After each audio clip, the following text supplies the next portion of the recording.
धरती पर 200 से अधिक देश हैं, लेकिन इन 200 से अधिक देशों में केवल 19 देश ऐसे हैं जिनकी अर्थव्यवस्था $1 ट्रिलियन से अधिक है।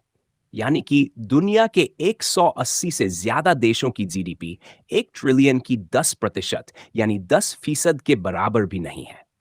इससे आप अंदाजा लगा सकते हैं कि $1 ट्रिलियन कितनी बड़ी रकम होती है। अब सवाल ये उठता है कि मैं आपको ये सब क्यों बता रहा हूं, क्योंकि बीती रात एक ऐसा समझौता हुआ है जिसे मानव इतिहास की अब तक की सबसे बड़ी डील कहा जा रहा है।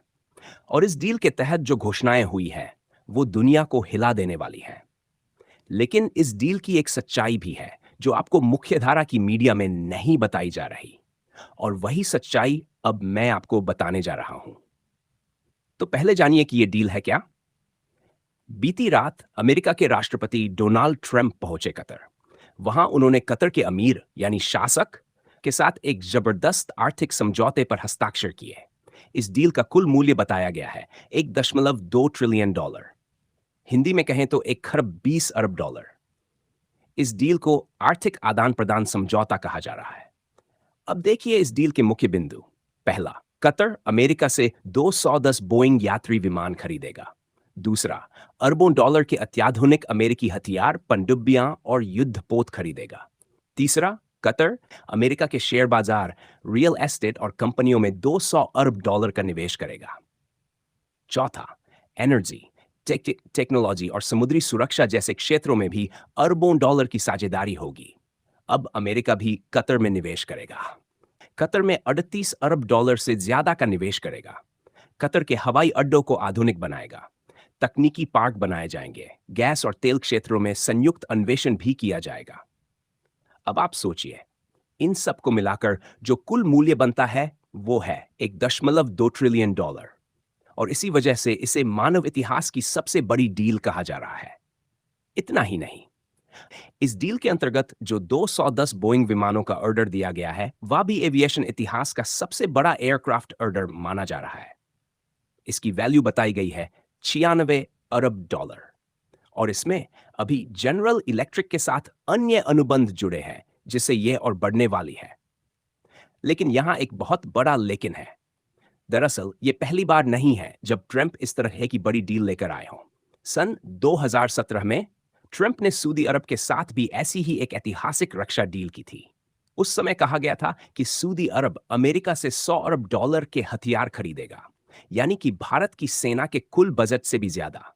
आज के समय में भारत की थल, जल और वायु सेनाओं का कुल बजट है 80 अरब डॉलर के आसपास। लेकिन वो डील क्या हुई? सऊदी अरब ने उसे घसीटा। 4 साल बीत गए और डील का कोई ठोस अंजाम नहीं निकला, क्योंकि अरब देशों को ट्रंप जैसे नेताओं की मानसिकता का अंदाजा है। ट्रंप को अपनी छवि चमकानी होती है, दिखाना होता है कि वो अमेरिका के लिए सर्वश्रेष्ठ राष्ट्रपति हैं। और इसके लिए अगर कोई उन्हें कोई आकर्षक लॉलीपॉप थमा दे तो वो सामने वाले को बहुत कुछ दे सकते हैं। अब जरा कतर की रणनीति समझिए। कतर नहीं चाहता कि अमेरिका ईरान पर हमला करे। क्यों? क्योंकि कतर और ईरान की गैस फील्ड एक दूसरे से जुड़ी हुई हैं। अगर ईरान पर युद्ध छिड़ता है तो कतर की गैस सप्लाई रुक सकती है, और बिना गैस के कतर की अर्थव्यवस्था धराशायी हो जाएगी। इसलिए कतर ने अमेरिका, विशेषकर ट्रंप को संतुष्ट करने की यह योजना बनाई। उन्हें एक बड़ी डील का लॉलीपॉप दिया गया ताकि ट्रंप ईरान पर हमला न करे और कतर की सुरक्षा सुनिश्चित हो सके। और यही हुआ।